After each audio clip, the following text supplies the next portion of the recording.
You know, while I was down here, I wanted to check out where all that play on the steering was. That is a lot of play. The tire don't even move yet. I don't know if you can see this. And look at this. I'm not even touching the camera. The other side's not even turning yet. And that's a lot of play.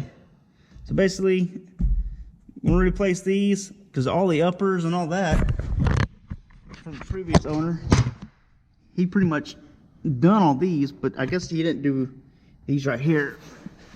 Basically, if I get over here, this one here's the same way. Yeah, I don't think that's a good idea. It's probably where all my play's coming from. I'm gonna start right there. I know he did all this right here, so I know this is good. As you can tell, you can see the little blue ring right here, which there's no play in those. These right here, I don't know why he didn't do that.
Well, I decided I was going to pull the motor.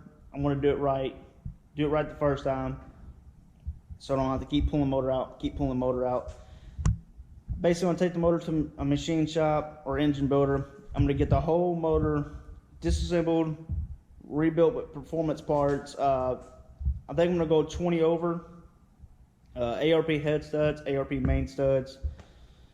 Get the head port and polished. Basically, on the exhaust, or not exhaust, on the intake, you pretty much don't want to do a port and polish on these. You kind of want to keep it kind of rough so it atomizes the fuel.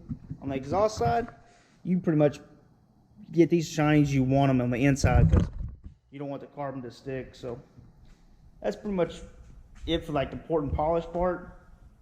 I am running the bigger cam, so I basically want the motor reliable for what I'm about to use it for. And I ain't gonna drag race it. I'm not. I just want to make it reliable for the cam that I'm putting in it because it's gonna be extremely radical. So that's pretty much it. Basically, in the meantime, gonna get everything in the truck, kind of clean everything up nice and neat. I did send off my my Holly Sniper, took it to the machine shop here local, and they're gonna make an adapter plate for that EFI. Once that gets back, I'll show you that. Hopefully that, it said that you'll get it in about a week or two, so while the motor's getting rebuilt, I'll have that back and give you all an update on that.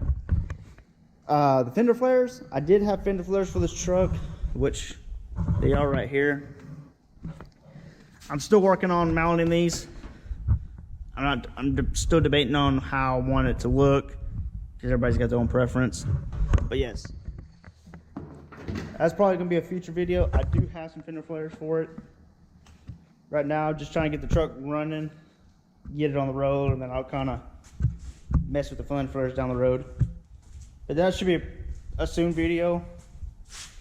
Right now, I'm just trying to get the motor rebuilt, get it sent off, and all that good stuff. And on this right here, is this actually the serial number that matches the VIN number for the truck? This number right here don't even match. So I don't even think this right here is really the original motor. So it could be another motor out of another truck. Everything I looked up online to see where the VIN number was or how to get it, everybody says like to tell the difference on the motor from the early and the late, that's like a little like turbo plug or some bull crap right here. You can just tell the difference. I really don't know much about these engines. But yeah, that's pretty much it for the video. Like, subscribe, comment, share with your friends. Pretty much I'm gonna end the video right here, guys, and I'll see y'all next time.